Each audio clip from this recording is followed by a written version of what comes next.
महाराज जी, शिव और सदाशिव में क्या अंतर है? शिव और शंकर एक ही हैं। भोलेनाथ कहो, भोले भंडारी कहो, शिव कहो, शंकर कहो, एक ही बात है। कि श्री ब्रह्मा जी रजगुण और श्री विष्णु जी सतगुण का आपस में विवाद हो गया, झगड़ा हो गया। इस काल भगवान ने, जो इनका पिता है, कहने लगा कि तुम अपने आप को भगवान मान बैठे, तुम भगवान नहीं हो, you are not God. Shiv ji Ardhanareshwar है तो उन्हीं से शक्ति है, और शक्ति से शिव है, उन्हीं में विष्णु है, और विष्णु में ही महेश है। और जितने भी ये ब्रह्मा विष्णु महेश के पुजारी हैं, इनका सारा मार्ग गलत है, और ये तीन देव की भक्ति करते हैं, इनमें जीव का मोक्ष नहीं। श्री कृष्ण हमारे पति हैं, बाबा भोलेनाथ और माँ पार्वती हमारे माता पिता हैं। ये पुण्यात्मा जो टोल के जो नकलिया में फंसे पड़े हैं, उनको जो भी सच्चाई का पता लगेगा, रोएंगे बैठ के कर्माने। अब देख कैसा जुल्म किया इन्होंने हमारे साथ। पुण्यात्माओं, यहाँ पैर टेकने जगह नहीं रहेगी, वो दिन दूर नहीं है। नमस्कार दर्शकों, जैसा कि हम सभी जानते हैं, हिंदू धर्म में गुरुओं का विशेष महत्व है। गुरुओं के विचार हमें धार्मिक और आध्यात्मिक मार्गदर्शन प्रदान करते हैं। लेकिन अध्यात्म के अंदर कुछ गूढ़ बातें ऐसी होती हैं जिनको ठीक से न समझकर तो गुरु लोग भ्रमित ज्ञान प्रचार करके अध्यात्म का स्वरूप ही बिगाड़ देते हैं, और उसी भ्रमित ज्ञान को सुलझाने के लिए हम प्रयासरत हैं। दर्शकों, हिंदू धर्म के श्रद्धालुओं के सामने हजारों वर्षों से एक रहस्य बना हुआ है कि शिव और सदाशिव में क्या अंतर है, यानी कि शिव और महाशिव में क्या अंतर है। इस रहस्य से पर्दा उठाने के लिए आज हमारे साथ हैं एक तरफ हिंदू धर्म के धर्मगुरु और दूसरी तरफ हैं जगत गुरु तत्वदर्शी संत रामपाल जी महाराज। दोनों पक्षों के विचार सुनेंगे और निर्णय करेंगे कि किसकी बात सही है और किसकी बात गलत। तो चलिए शुरू करते हैं और जानते हैं हिंदू धर्म गुरुओं के विचार। आइए जानते हैं हिंदू धर्म गुरुओं के विचार। महाराज जी, शिव और सदाशिव में क्या अंतर है? शिव और शंकर एक ही हैं। भोलेनाथ कहो, भोले भंडारी कहो, शिव कहो, शंकर कहो, एक ही बात है। लेकिन एक प्रसंग बात और इससे जुड़ती है। क्या? कभी शंकर जी का रूप देखना, तो शंकर जी के सिर पर नाग रहता, गले में नाग रहता, बगल में नाग रहता। इसका मतलब क्या है? शंकर जी इसीलिए तो महाकाल है, क्योंकि वो काल के भी काल है। शंकर जी काल को धारण करते हैं। काल को धारण करने का मतलब क्या हुआ? काल को धारण करने का मतलब समय को बांधना। इसलिए बाकी सब देव, शंकर जी महादेव। कहेंगे कि शिव जी अर्धनारेश्वर है तो उन्हीं से शक्ति है, और शक्ति से शिव है, उन्हीं में विष्णु है, और विष्णु में ही महेश है। शिव जी की मूर्ति का दर्शन करते होंगे, चित्र का दर्शन करते होंगे। सगुण निराकार शिव का प्रतीक, निर्गुण निराकार शिव का प्रतीक शिवलिंग है।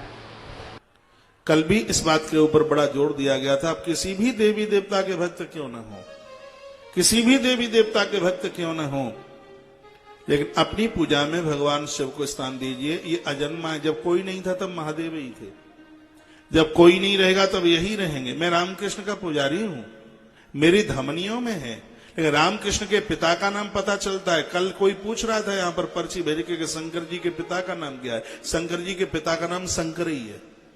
महादेव के पिता महादेव ही है और कोई नहीं है। उत्पत्ति के पहले और विनाश के बाद कहां कोई होता है, वहां हमारी दृष्टि ले जाने का जो सामर्थ्य है वो सनातन धर्म की अवधारणा में है, और उसी को व्यक्त करने के लिए भगवान शिव हमारे सामने विराजमान हैं, जो होने के पहले से मिट जाने के बाद तक हमारे सामने विद्यमान रहते हैं। और इसको प्रतिपादित करते हुए शैवागम कहते हैं कि सत और असत ये शब्द बाद में आए, पहले शिव हैं। शिव होते हैं, सत और असत वहां नहीं होता है। जब सत और असत प्रकट हो जाते हैं तो असत की उपस्थिति में असदाख्य दर्शन और सत की उपस्थिति में सदाख्य दर्शन का प्रतिपादन होता है, और उसी सदा के कारण भगवान भूत भावन का नाम सदाशिव हो जाता है। और कुछ ऐसे भी भक्त हैं जो कि शिवजी के ही उपासक हैं, शिवजी को ही मानते हैं। तो ऐसे जो भक्त हैं वो फिर महाकाल धाम में शिवजी की उपासना करते हैं। तो जो ये कैलाश धाम है, यहाँ शिवजी अपने ओरिजिनल रूप में है, उनको बोलते हैं सदाशिव। ओके, ये जो सदाशिव रूप है भगवान का, शिव जी का, ये शिव जी का तत्व, ये जो है ये विष्णु तत्व रूप ही है। तो इस प्रकार से शिव तत्व है और विष्णु तत्व है, उनके अंदर कोई अंतर नहीं है। लेकिन यही जब सदाशिव जब ये अपना विस्तार करते हैं ब्रह्मांड के अंदर, तो शिव जी के रूप में प्रकट होते हैं। और उसके बाद जो डिस्ट्रक्शन का फंक्शन लेते हैं वो, तो उनको रुद्र बोलते हैं। जो सदा शिव है उनको और शिव को कैसे डिफरेंस मानते हैं? शंकर पार्वती का, शंकर का काम है विनाश करना, और शिव और सदाशिव, तो जो शिवपुरी में रहते हैं वो हमेशा सदा शिव रहते हैं। शिव आकारी रूप में जो है वो सदा शिव कैसे कहेंगे? तो ज्ञान के हिसाब से तो निराकार शिव को ही सदा शिव कहेंगे।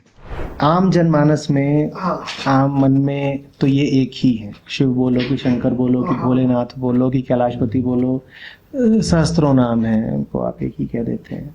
पर अध्यात्म की दुनिया में बाकी सारे नाम सिर्फ नाम है, और शिव सत्य है। सत्यम शिवम सुंदरम, शिव आत्मा है। सिर्फ शिव के लिए आप कह सकते हैं कि शिवोहम, आप शंकरोहम नहीं बोलेंगे। है शब्द ही है, कुछ नहीं है, उच्चारण ही जो गले से और होठों से उद्भूत हो रहा है। तो ऐसा कुछ नहीं है, ध्वनियों की ही बात है। लेकिन ध्वनियों में भी कौन सी ध्वनि इंगित क्या कर रही है जानना जरूरी है। शिव कोई चरित्र नहीं है, शंकर का चरित्र होता है। शिव का कोई परिवार नहीं है, शंकर का परिवार, पत्नी, बच्चे, ये सब होते हैं। शंकर किसी पुराण के, किसी गाथा के केंद्रीय पात्र हो सकते हैं, शिव नहीं है। यहां तक कि हम जिसको शिव पुराण के नाम से जानते हैं, वास्तव में वो शिव की नहीं, शंकर की कहानी है। शिव जो है वो अजन्मे है, और जो शंकर है या भोलेनाथ जिनको कह रहे हो, इनको उन्होंने जन्म दिया है। चाहे विष्णु हो, चाहे ब्रह्मा हो, चाहे ये शंकर और महेश नाम दिया है ना, इन सब के जन्म हुए सूक्ष्म है, और ये सब उपलब्ध है, मौजूद है। है ना? तो वास्तव में शंकर जी भी निरंतर किसका ध्यान कर रहे हैं? भगवान शिव का। तो परमात्मा शिव जो है वो ज्योति स्वरूप है, इसीलिए उसको कहते ज्योतिर्लिंग। और शंकर जो है वो आकारी देवता है, उसका आकार है। और शिव जो है वो निराकार है। शंकर जो है वो विनाशकारी है, शिव जो है वो कल्याणकारी है। शंकर जो है वो रचना है, शिव रचयिता है। आपने सुना होगा ब्रह्मा, विष्णु और महेश के रचयिता परमात्मा शिव है। और आप देखेंगे कि शिवलिंग में 3 लाइन होता है और बीच में ज्योति होती है। तो वो किसका यादगार है? वो 3 लाइन यादगार है ब्रह्मा, विष्णु, शंकर का। ये 3 लाइन, क्योंकि ये तीनों के रचयिता हैं और इस सृष्टि का कार्य कराते हैं। और बीच में जो बिंदु है वो भगवान शिव का यादगार है, जो कि ज्योति स्वरूप है। शिव और शंकर में क्या अंतर है? उत्तर है, भगवान शंकर इस ब्रह्मांड के, जो शिव है एक ब्रह्मांड के, वो भगवान शंकर, वो अनंत अनंत कोटि ब्रह्मांडों के जो सदा शिव है, वो शिव है। शंकर जी ब्रह्मांड के अंदर निवास करते हैं, और इन्हीं का मूल स्वरूप है सदा शिव। वो समस्त ब्रह्मांडों से आगे, निराकार परमात्मा से भी आगे, सत सृष्टि पर व्योम में निवास करते, वहां उनका नाम सदाशिव है। वही जो सदाशिव है, एक है वो, उनका नाम शिव है, सदाशिव। वही एक शिव अनंत अनंत ब्रह्मांडों में शंकर जी के रूप में या रुद्र के रूप में निवास करते हैं। जितने ब्रह्मांड हैं, अनंत अनंत ब्रह्मांड है, तो अनंत अनंत ब्रह्मा, विष्णु और शंकर जी हैं, लेकिन सदाशिव एक है। दर्शकों, आपने अभी देखा शिव और सदाशिव के विषय में अपने हिंदू धर्म के धर्मगुरुओं के विचार। दर्शकों, सबसे बड़ा अचरज तो यह है कि इनके विचार आपस में मेल नहीं करते, और दूसरा सबसे बड़ा अचरज यह है कि आज तक इन प्रसिद्धि प्राप्त किए हुए गुरुजनों, आचार्यों, शंकराचार्यों को यह भी नहीं पता कि शिव और सदाशिव में क्या अंतर है। इनकी आपस में ही बातें विरोधाभास साबित हो रही हैं। चलो कोई बात नहीं, अब देखते हैं संत रामपाल जी महाराज के विचार कि शिव और सदाशिव कौन है और इनमें क्या अंतर है। देखिए वीडियो। आइए जानते हैं जगत गुरु तत्वदर्शी संत रामपाल जी महाराज के विचार।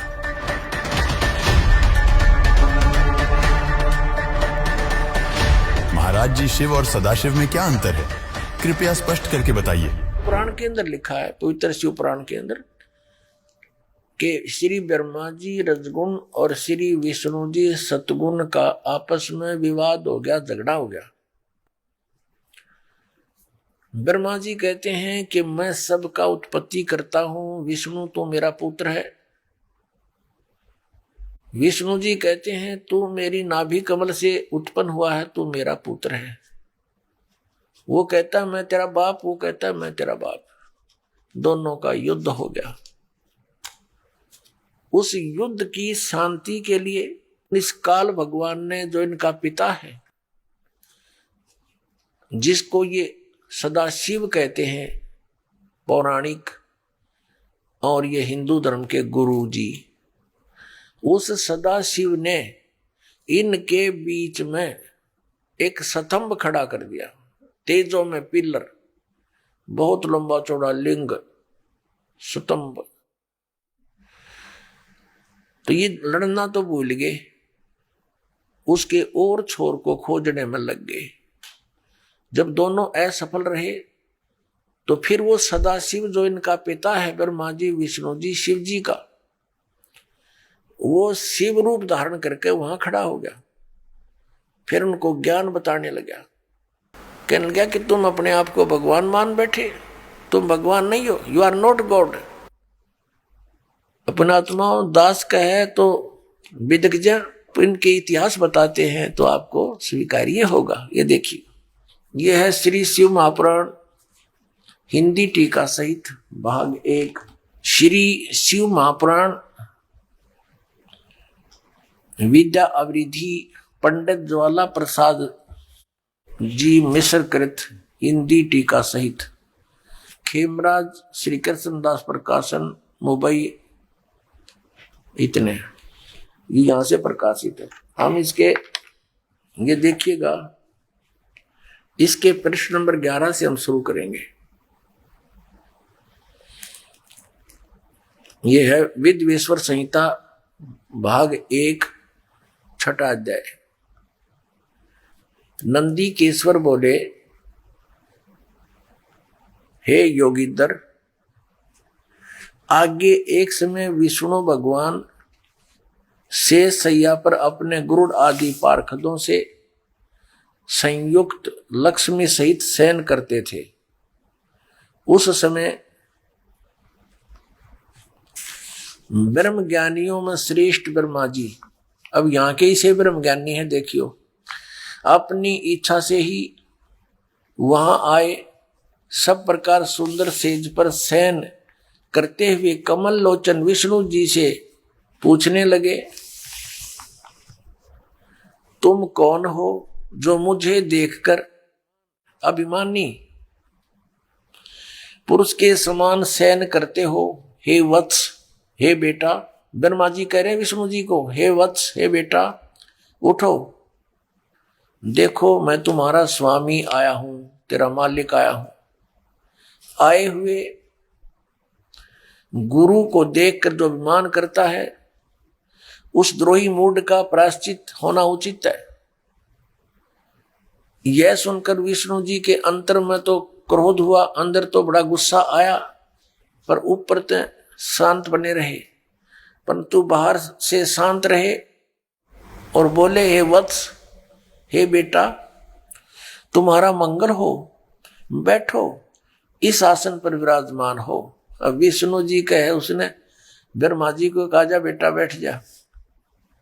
इस समय तुम्हारा नेत्र कुटिल और मुख वक्र यानी टेढ़ा क्यों हो रहा? गुस्से में हो रहा था ब्रह्मा जी। ब्रह्मा जी बोले, हे वत्स, हे बेटा विष्णु, तुमको समय के प्रभाव से अभिमान है। हे पुत्र, मैं तुम्हारा रक्षक और जगत का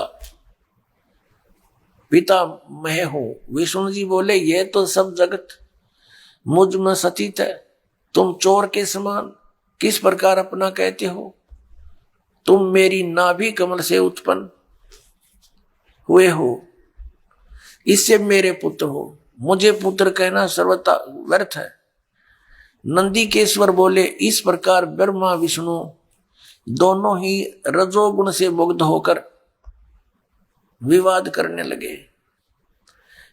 मैं श्रेष्ठ हूं, मैं स्वामी हूं, ऐसा कहकर एक दूसरे को मारने की इच्छा से युद्ध करने में उत्सुक हुए। अब देखो, संपूर्ण देवता विमान में बैठकर वो तो लठ बजाना तैयार हो रहे हैं, और हमारे देवता फिर क्या क्रिया करते हैं। तब संपूर्ण देवता विमानों में बैठकर उस महाअद्भुत युद्ध को देखने चले आए और आकाश में उनके ऊपर फूल बरसाने लगे। वारे देवताओं, बताइए, देवताओं के काम है, दो भाई लड़ भी रहे हैं किसी कारण से, भले पुरुषों का काम है उनका बीच बचाड़ा करके छुटवावे, उनसे युद्ध बंद करवावे, और ये देवता फूल बरसावे। कहा मरो कटके, देखो कौन सा तगड़ा है। तो ये सारा काम बिगड़ा पड़ा पुण्यात्माओं इस तत्व ज्ञान के अभाव से। अब हम उस प्रसंग पर आते हैं कि जिसके अंदर ये कहा गया है इसी पवित्र पुराण में कि ब्रह्मा और विष्णु तुम भगवान नहीं हो, यू आर नॉट गॉड। देखिए, अब हम आगे हैं 17 पृष्ठ पे,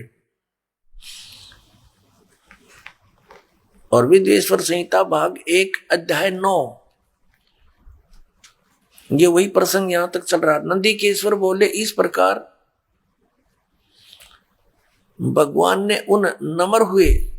अब क्या हुआ कि उन दोनों के बीच में, अभी आपको बताया था, उन दोनों ब्रह्मा और विष्णु जो लड़ रहे थे उनके बीच में एक पिलर खड़ा कर दिया तेजों में, लिंग बहुत लंबा चौड़ा, जिसका कोई और छोर उन दोनों को नहीं मिला। और फिर ये स्वयं प्रकट हो गया। कौन? इनका पिता, ये सदाशिव बोलते हैं इसको, ये काल ब्रह्म, जिसने गीता का ज्ञान दिया।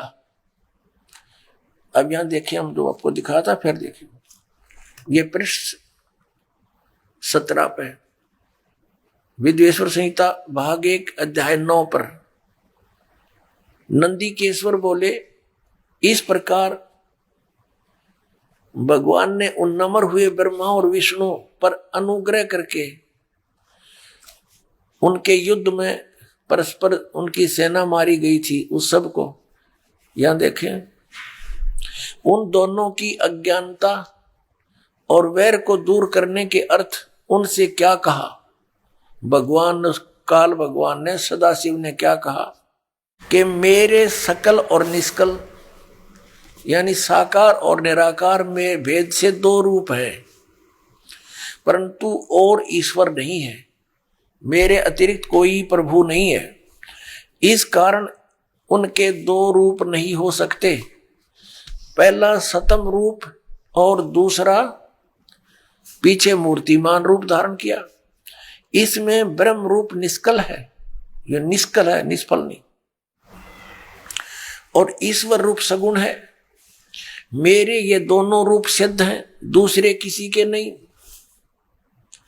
हो सकते।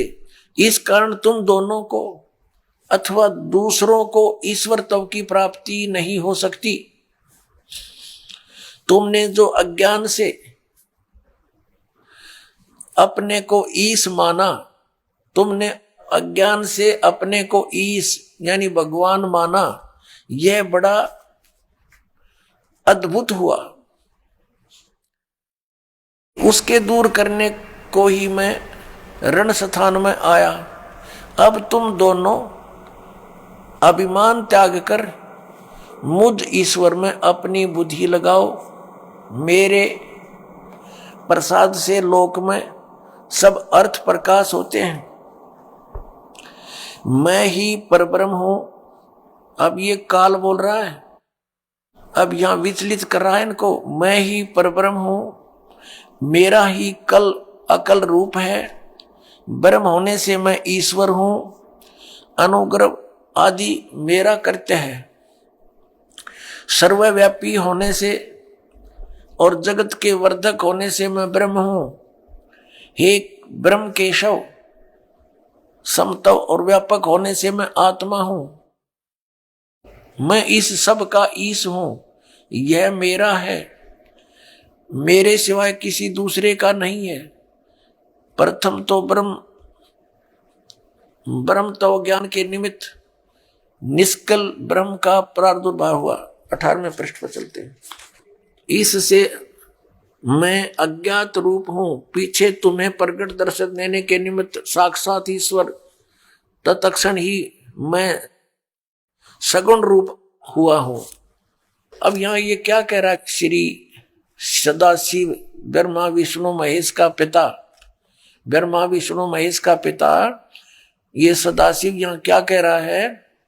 ये कह रहा है कि पहले तो ब्रह्म रूप हुआ वो स्तंभ, वो तो समझो मेरा निष्कल रूप है, निर्गुण रूप है मेरा, ये स्तंभ आया पिलर, और ईब में निर्गुण से सगुण हो गया, तुम्हारे सामने आया। अब देखो हम अपने उस प्रसंग पर आते हैं। हमने ये देखना है कि ब्रह्मा और विष्णु और ये शिव ये भगवान नहीं है, ये प्रभु नहीं है। ये प्रसंग था। यदि ये दास वैसे सिंपल कहकर छोड़ देता तो बहुत विरोध मान लेते भक्तजन, क्योंकि उन्होंने पूरा अज्ञान सुना हुआ है, ज्ञान नहीं सुना, सदग्रंथों का उनको ज्ञान नहीं, इसलिए सदग्रंथों को रूप करना अनिवार्य हो गया है। अब आगे ये क्या कहता है देखिएगा, ये प्रश्न नंबर 18 अध्याय 10 चल रहा है, प्रश्न नंबर 18 पे, और शिवपुराण वेदवेश्वर संहिता भाग 1 10वां अध्याय। हम यहां पढ़ते पढ़ते आगे 9वां अध्याय यहां समाप्त हो गया। जो हमने यहां पढ़ लिया, इससे मैं अज्ञात रूप हूं, पीछे तुम्हें प्रकट देने के लिए निमित्त साक्षात ईश्वर, तत्क्षण ही मैं सगुण रूप हुआ हूं। अब यहां नीचे आ जाएंगे इसके। इति श्री शिव महापुराणे वेदवेश्वर संहिता भाषा टीकायाम 9वां अध्याय, ये 9वां अध्याय इति हो गया समाप्त। अब 10वां शुरू हो गया, ये 10वां। अब हम यहां 10वें में पढ़ रहे हैं नीचे। हे पुत्रो, ब्रह्मा और विष्णु को इनका पिता वो सदाशिव काल कह रहा, हे पुत्रो, यह कृत आपने तप से प्राप्त किया है, जो कि सृष्टि की उत्पत्ति और पालन कहता है, सो मैंने प्रसन्न होकर तुम्हें दिया है। इसी प्रकार दूसरे 2 कृत रुद्र और महेश्वर को प्रदान किए हैं। अब देखो, जो दास सिद्ध करना चाहता है, एक तो ब्रह्मा और विष्णु और फिर रुद्र और महेश्वर, ये 4, इनसे 5वां है यू सदाशिव, जो ब्रह्मा विष्णु महेश जी के पिताजी हैं। आइए दर्शकों, अब जानते हैं सदाशिव यानी काल ब्रह्म का मंत्र क्या है। ये देखिएगा यहां पर, ये प्रश्न नंबर 19 है।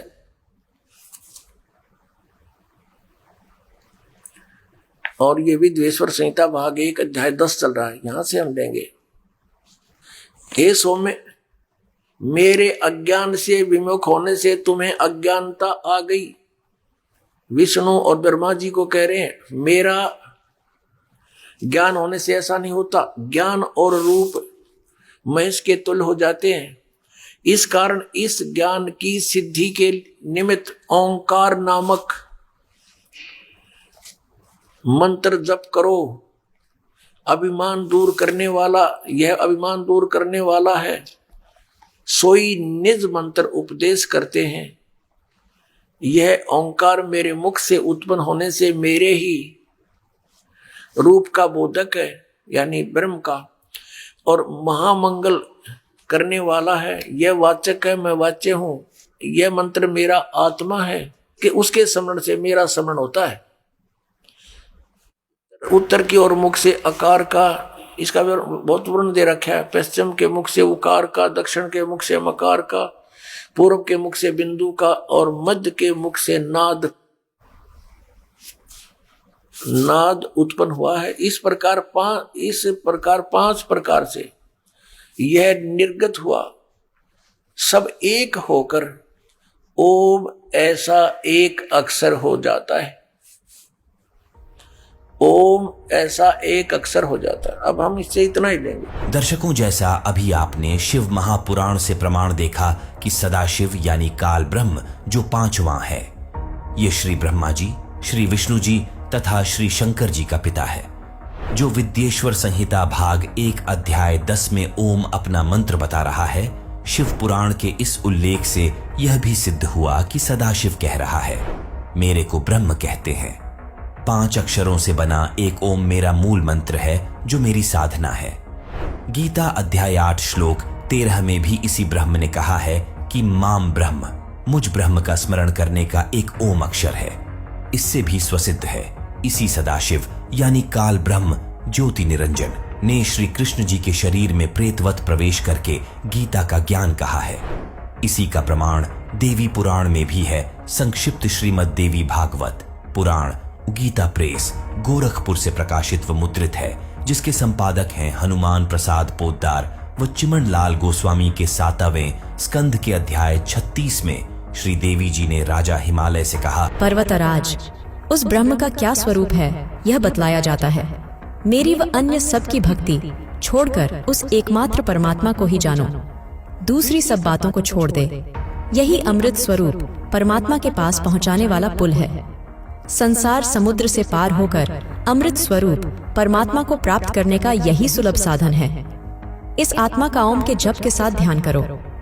इससे अज्ञानमय अंधकार से सर्वथा परे और संसार समुद्र से उस पार जो ब्रह्म है उसको पा जाओगे। तुम्हारा कल्याण हो। वह यह सबका आत्मा ब्रह्म ब्रह्मलोक रूप दिव्य आकाश में स्थित है। भावार्थ है कि ब्रह्म साधना का केवल एक ओम नाम का जाप है। इससे ब्रह्म की प्राप्ति होती है और वह साधक ब्रह्मलोक में चला जाता है। इसी गीता अध्याय 8 श्लोक 16 में कहा है कि ब्रह्मलोक सहित सर्वलोक पुनरावर्ती में है, अर्थात ब्रह्मलोक में गए साधक का भी पुनर्जन्म होता है। ब्रह्म की भक्ति से पूर्ण मोक्ष नहीं होता, इसलिए अकेले ब्रह्म के नाम ओम से पूर्ण मोक्ष प्राप्त नहीं हो सकता। ओम नाम का जाप ब्रह्म का है। इसकी साधना से ब्रह्मलोक प्राप्त होता है, जिसके विषय में गीता अध्याय 8 श्लोक 16 में कहा है कि ब्रह्मलोक में गए साधक भी पुनर्जन्म को प्राप्त होते हैं। पुनर्जन्म है तो पूर्ण मोक्ष नहीं हुआ, जो गीता अध्याय 15 श्लोक 4 में कहा है कि परमात्मा के उस परम पद की खोज करनी चाहिए जहां जाने के पश्चात साधक कभी लौटकर पुनर्जन्म में नहीं आता। वह पूर्ण मोक्ष पूर्ण गुरु से शास्त्रानुकूल भक्ति प्राप्त करके ही संभव है, जो विश्व में वर्तमान में संत रामपाल जी महाराज के अतिरिक्त किसी के पास नहीं है। जो ओम तत् सत का स्मरण करते हैं वे ब्रह्मलोक में ओम नाम का प्रतिफल प्राप्त नहीं करते। इसके स्मरण की कमाई ब्रह्म को दे देते हैं, जिसके बदले में यह सदाशिव यानी काल ब्रह्म साधक को पाप मुक्त कर देता है। दर्शकों, अभी आपने शिव महापुराण हिंदी टीका सहित खेमराज श्री कृष्णदास प्रकाशन मुंबई में प्रमाण देखा शिव जी के पिता सदाशिव यानी काल ब्रह्म है। आइए अब जानते हैं शिव पुराण गीता प्रेस गोरखपुर से प्रकाशित में कि शिव जी के पिता कौन है। अब देखिएगा शिव पुराण, ये संक्षिप्त शिव पुराण सचित्र मोटा टाइप केवल हिंदी गीता प्रेस गोरखपुर से प्रकाशित है। इसके संपादक कौन है?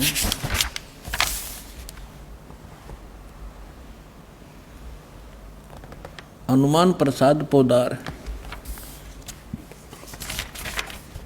और ये गीता प्रेस गोरखपुर से प्रकाशित है।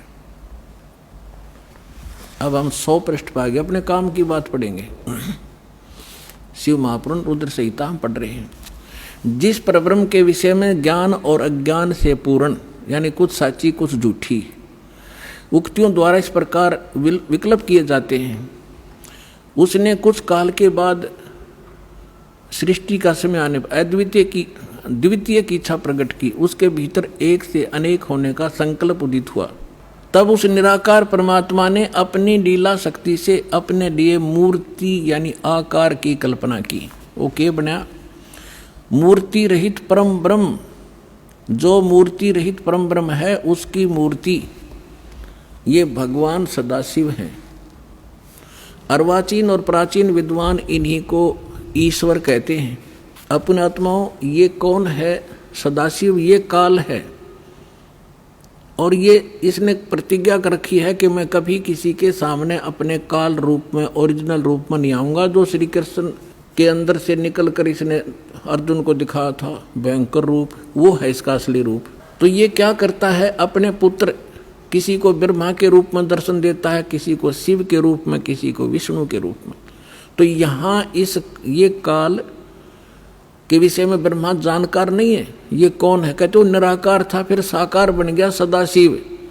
अब देखो सदाशिव कौन है? भगवान सदाशिव है वो मूर्ति। अर्वाचीन और प्राचीन विद्वान उन्हीं को ईश्वर कहते हैं। उस समय एकाकी रहकर स्वेच्छानुसार विहार करने वाले उस सदाशिव ने अपने विग्रह माने शरीर से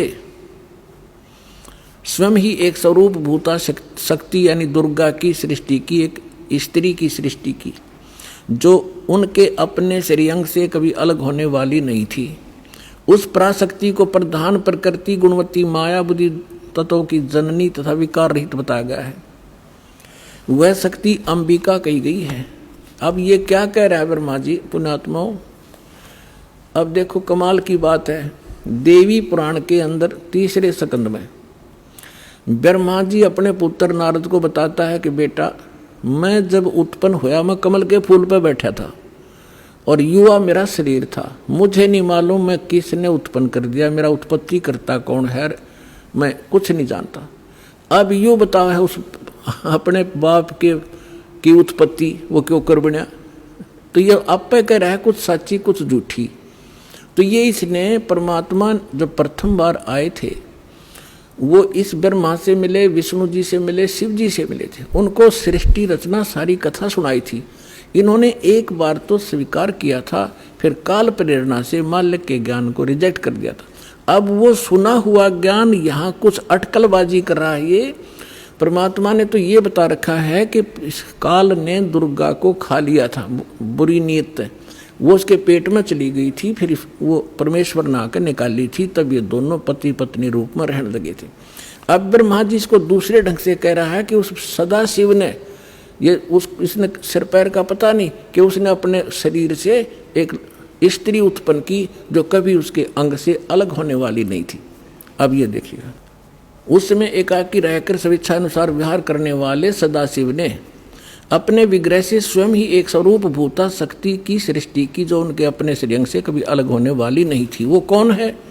उस पराशक्ति को प्रधान भी कहते हैं। ये प्रधान शब्द राखियो याद, प्रकृति भी याद रखना।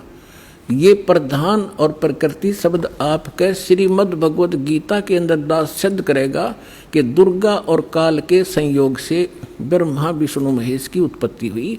वहाँ ये प्रधान और प्रकृति शब्द है। तो ये समझना कौन है ये प्रधान? ये कह रहे हैं उसी को प्रधान प्रकृति गुणवती माया बुद्धि दोनों तत्वों की जननी तथा विकार रहित बताया। वह शक्ति अंबिका कही गई है।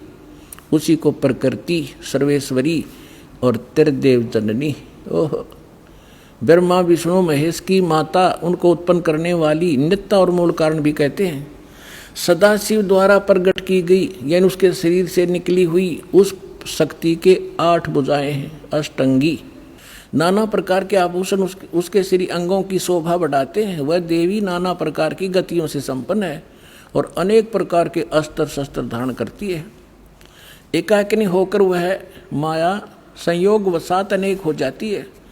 वे जो सदाशिव हैं उन्हें परम पुरुष ईश्वर, शिव, शंभु और महेश्वर कहते हैं। यहाँ देखिएगा, अब 101 पृष्ठ पर आ गए हम। रुद्र संहिता। वे अपने सारे अंगों में भस्म रमाए रहते हैं उन काल रूपी ब्रह्म ने। इसको काल कहो, ब्रह्म कहो, सदाशिव कहो। उन काल रूपी ब्रह्म ने एक ही समय शक्ति के शक्ति के साथ शिवलोक नामक क्षेत्र का निर्माण किया था। उस उत्तम क्षेत्र को काशी कहते हैं। वह परम निर्वाण व मोक्ष स्थान है जो सबके ऊपर विराजमान है। वे प्रिय और प्रियतम, वो पति पत्नी रूप में शक्ति और शिव, दुर्गा और काल जो परमानंद स्वरूप है उस मनोरम क्षेत्र में नित्य निवास करते हैं। शिव और शिवा ने, काल और दुर्गा ने प्रलय काल में भी उस क्षेत्र को अपने सानिध्य से मुक्त नहीं किया। अब यहाँ देखना, देवर से एक समय उस आनंद वन में रमण करते हुए शिवा और शिव के मन में, दुर्गा और काल के मन में, ब्रह्म के मन में यह इच्छा हुई कि किसी दूसरे पुरुष की सृष्टि करनी चाहिए, यानी कोई संतान उत्पन्न करनी चाहिए, ऐसा विचार करके देखिएगा। यह सृष्टि, जिस पर यह सृष्टि संचालन का महान भार रखकर हम दोनों केवल काशी में रहकर इच्छा अनुसार विचरें और निर्वाण धारण करें। इन्होंने ये सोचा कि वे एक पुत्र उत्पन्न करें और उसके हवाले सारा इंचार्ज कर जो चार्ज दे दे, हम फिर आराम तरह करेंगे, देख विचरे। ऐसा निश्चय करके शक्ति सहित सर्वव्यापी परमेश्वर शिव ने अपने वाम भाग के 10वें अंग पर अमृत मल दिया। ये तटपट करनी थी, यानी उन पति पत्नी व्यवहार किया। फिर तो वहां से एक पुरुष प्रकट हुआ, एक लड़का उत्पन्न हुआ। ये देखिएगा 102 पृष्ठ पे सदा रुद्र संहिता हम पढ़ रहे हैं। शिव ने कहा वत्स, शिव ने कहा बेटा, व्यापक होने के कारण तुम्हारा विष्णु नाम विख्यात हुआ। अब काल और दुर्गा का बेटा यानी विष्णु की उत्पत्ति होगी, दोनों से सिद्ध हुआ। अब यहाँ देखो, ये 6वां अध्याय समाप्त हुआ। अब यहाँ देखिएगा 7वां शुरू हुआ। ब्रह्मा जी कहते हैं देव से तत्पश्चात कल्याणकारी परमेश्वर शाम सदाशिव ने पूर्ववत प्रयत्न करके जैसे विष्णु उत्पन्न किया था, दोनों ने पति पत्नी व्यवहार करके मुझे अपने दाहिने अंग से उत्पन्न किया।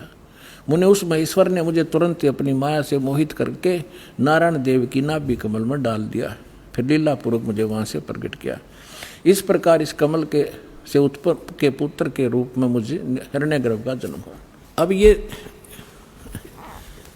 शिव पुराण का अनुवाद करता विचलित हो गया कि यहाँ तक, क्योंकि शिव का पुजारी होगा यू, इसने यहाँ तो कर दिया कि विष्णु और ब्रह्मा की उत्पत्ति तो बता दी क्लियर कि सदाशिव काल रूपी ब्रह्म और दुर्गा, इनसे दोनों की उत्पत्ति होगी।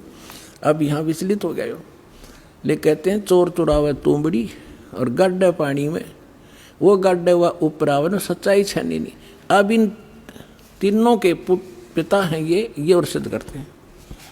ये देखिएगा इसके 24 पृष्ठ पे आपको दिखाते हैं।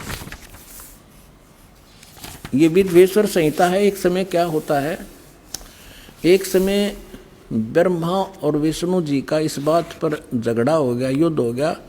ब्रह्मा जी कहने लगे मैं तेरा बाप विष्णु जी को, विष्णु जी कहने लगे मैं तेरा बाप, तो मेरी नाभि कमल से उत्पन्न हुआ। इन दोनों का झगड़ा हो गया। ये लंबी कहानी फिर बताएंगे। तो इनके पिता ने सोचा ये लड़का मरेंगे, उसने इनके बीच में एक लिंग खड़ा कर दिया, एक तेजो में पिलर, नीचे से बहुत लंबा चौड़ा। ये दोनों युद्ध करना बंद करके उसके और छोर खोजने लगे। तब ये पहुंच गया अपने पुत्र शिव का रूप धारण करके, और फिर इनसे कहने लगा कि तुम ज्ञान देने लगा, समझाने लगा। तो इन्होंने फिर जो प्रश्न उत्तर किए वो सुनाते हैं, देखिएगा, इससे पता चलेगा ये कौन है। ये है विद्वेश्वर संहिता, संक्षिप्त शिव पुराण, और पृष्ठ नंबर 24 पे ये है ब्रह्मा जी और ये है विष्णु जी, ये बीच में इनका एक स्तंभ है। अब हम यहाँ आ जाते हैं 25 पृष्ठ पे। ब्रह्मा और विष्णु ने पूछा प्रभो, ब्रह्मा विष्णु फिर उसे वार्ता करने लगे काल से, सृष्टि आदि 5 कर्तों के लक्षण क्या है, ये हम दोनों को बताइए। भगवान शिव बोले, ये काल बोला, काल रूपी ब्रह्म बोला, मेरे कर्तव्यों को समझना अत्यंत गहन है, तथापि मैं कृपा पूर्वक तुम्हें उनके विषय में बता रहा हूँ। आगे देखो, हम अपने मतलब की पढ़ देंगे। ये 26 नंबर पे आ गया। अब ये क्या कह रहा है काल अपने इन ब्रह्मा और विष्णु दोनों को, पुत्रो तुम दोनों ने तपस्या करके प्रसन्न हुए मुझ परमेश्वर से सृष्टि और सतिथि नामक 2 कृत प्राप्त किए। ये दोनों तुम्हें बहुत प्रिय हैं। इसी प्रकार मेरी विभूति स्वरूप रुद्र और महेश्वर ने, ये ने है गलत से मेरे विस्मरण, ने 2 अन्य उत्तम कृत संहार और तिरोभाव मुझसे प्राप्त किए हैं। अब क्या हो गया, 2 तो ब्रह्मा विष्णु और ये महेश्वर और रुद्र, इन चारों का बाप है ये बोलने वाला जो बस इतना सिद्ध करना चाहो था दास आपको। दर्शकों, संत रामपाल जी महाराज द्वारा बताए गए प्रकरण से स्पष्ट हुआ कि ब्रह्मा, विष्णु, महेश तीनों भाई है, अर्थात जो महेश है, जिनकी हम तस्वीर देखते हैं, जिनको हम भोलेनाथ, शंकर भगवान, बम बम भोले, महेश, नीलकंठ भगवान आदि नामों से जानते हैं, वो शिव यानी कि सदाशिव, महाशिव, महादेव, महाकाल के पुत्र है, जो अपने वास्तविक रूप में नहीं आता है। शिव पुराण में जिस सदाशिव की महिमा है वो शंकर भगवान की नहीं, बल्कि ब्रह्म की है, जो अपने पुत्र महेश यानी कि शंकर जी के रूप में प्रकट हुआ था। इसका ही प्रमाण श्री शिव महापुराण में विधवेश्वर संहिता खंड के अध्याय 5 से 10 में प्रकरण आता है कि एक समय श्री ब्रह्मा जी तथा श्री विष्णु जी अपने अपने को जगत का कर्ता यानी ईश, प्रभु बताने लगे। उन दोनों का इसी बात पर युद्ध होने लगा। उस समय सदाशिव यानी काल ब्रह्म ने उनके मध्य में एक विशाल स्तंभ खड़ा कर दिया। उनका युद्ध बंद हो गया। फिर उस काल रूपी ब्रह्म ने अपने पुत्र शिव शंकर का वेश बनाकर अपनी पत्नी प्रकृति देवी दुर्गा को पार्वती रूप में साथ लेकर उन दोनों ब्रह्मा जी व विष्णु जी के पास जाकर कहा कि तुमने जो अपने को ईश यानी जगत का प्रभु माना, यह बड़ा अद्भुत हुआ। यह गलत फहमी यानी भ्रम दूर करने को मैं आया हूं। तुम ईश परमात्मा नहीं हो। पुत्रों, मैंने तुमको तुम्हारे तप के प्रतिफल में 2 कृत दिए हैं, ब्रह्मा को उत्पत्ति तथा विष्णु को स्थिति पालन का। इसी प्रकार मेरे जैसी शक्ल वाले शंकर तथा रुद्र को भी एक एक कृत तिरोभाव और संहार के दिए हैं।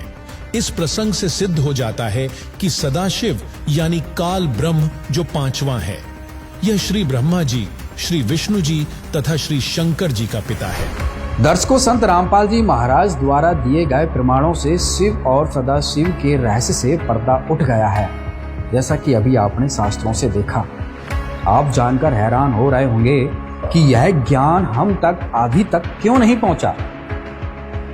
तो इसका सीधा सा उत्तर है क्योंकि हमारे धर्म गुरुओं को अपने पवित्र शास्त्रों का ज्ञान नहीं था। इसलिए आप सभी श्रद्धालुओं और इन सभी धर्म गुरुओं के लिए एक विशेष संदेश है, इसको जरूर सुनें। साधु संत भक्त परमात्मा के लिए ही प्रयत्नशील होते हैं।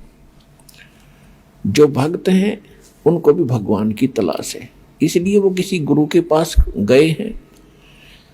और गुरु जो पद पे प्राप्त बैठा है वो भी तो भगवान के लिए ही घर से निकला है, उसने प्रयत्न प्रारंभ किए हैं तो परमात्मा के लिए किए हैं। आज ठीक है, वो गुरु पद पर बैठ गया और बहुत से शिष्य भी हो गए हैं, तो उसने पुनः विचार करना पड़ेगा, क्योंकि उसको परमात्मा की आवश्यकता है। यदि उसका मार्ग गलत है तो आज भी ठीक किया जा सकता है उसको, और यदि आज भी ठीक नहीं करेगा अभी अपने अभिमानवश, तो वो दूना दोषी होगा। वो इस कैटेगरी का होगा कि जानबूझ साची तजय करे झूठ तने, और ताकि संगत है प्रभु 100 पद में भी ना दे। वो कृतघ्नी व्यक्ति होगा, चाहे वैसे गुरु बना बैठा है, जिसको ये पता लग गया तेरा ज्ञान गलत, तेरा नाम गलत, तेरी साधना गलत, और वो फिर भी हार मानने को स्वीकार तैयार नहीं है, यानी फिर भी ये नहीं कहता अपने शिष्यों को कि अभी मेरा मार्ग गलत है, तो वो कृतघ्नी प्राणी बताया है। उसके विषय में कहा है कि जानबूझ साची तजय और करे झूठ तने, और ताकि संगत है प्रभु सौपन में भी नहीं थे। इसे नालायक आदमी की तो सौपने में भी भेंट नहीं होनी चाहिए इसके साथ। और जो उनके फंसे बैठे हैं भोली श्रद्धालु, अब उन्होंने स्वयं सोचना पड़ेगा। अगर वो गुरु होगा और भगवान की खोज में होगा तो पहले वो कहेगा अपने शिष्यों को, क्योंकि जो दास ज्ञान देता है सबसे पहले खटक उन गुरुओं को लगती है, क्योंकि उनके विषय में बोला जा रहा है कि उसका ज्ञान गलत, राधा स्वामी पंथ का ज्ञान गलत, उनके नाम गलत, उनकी साधना गलत। धन धन सतगुरु सच्चा सौदा सिरसा और जगमाल वाले के बारे में कहा जा रहा है, उनका नाम गलत, उनका ज्ञान गलत, उनकी भक्ति गलत, उनका रास्ता गलत। और जितने भी ये ब्रह्मा विष्णु महेश के पुजारी, आसाराम सुधांशु जी, ये कुमार स्वामी, ये इनका सारा मार्ग गलत। और ये 3 देव की भक्ति करते हैं, इनमें जीव का मोक्ष नहीं।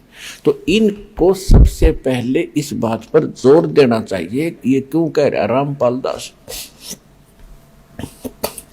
इसका उद्देश्य क्या है? कम से कम उद्देश्य जानकर हमारे सदग्रंथों को, लिटरेचर को पढ़ रहे ये संत, दास की उनसे विनम्र प्रार्थना है, उनका भी जीव रक्षा होगी। उनके अंतर्गत जो भोले श्रद्धालु फंसे पड़े हैं उनको संत मान के, संत वही होता है जिसके पास पूर्ण ज्ञान हो और साधना ठीक है नहीं तो वो भक्त नहीं है, ना वो गुरु है, वो तो एक अपना जीवन नाश कर रहे हैं।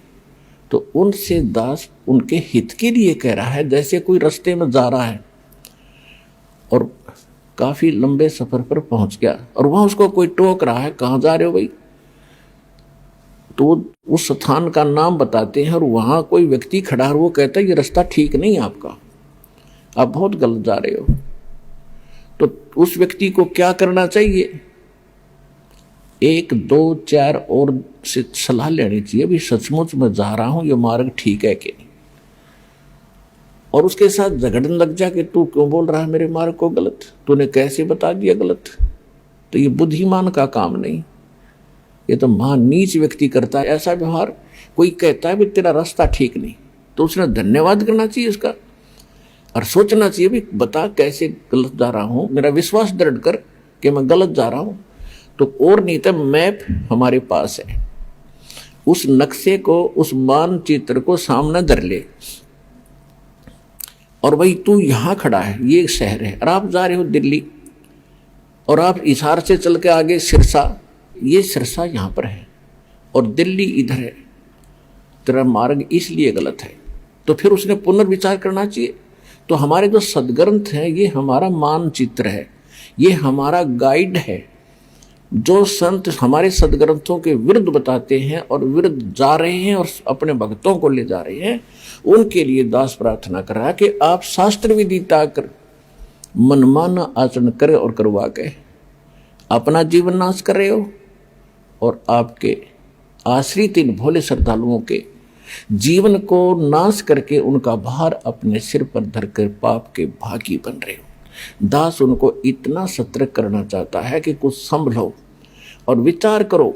ये मैप तुम्हें नहीं देखने आते हैं तो दास ने कति क्लियर कर रखा है।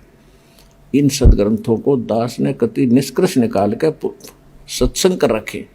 इनको संत भी सुने, उनके चेले भी सुने, अगर उनका समझ में आओ तो ग्रहण करें, ना कोई जोर जबरदस्ती नहीं।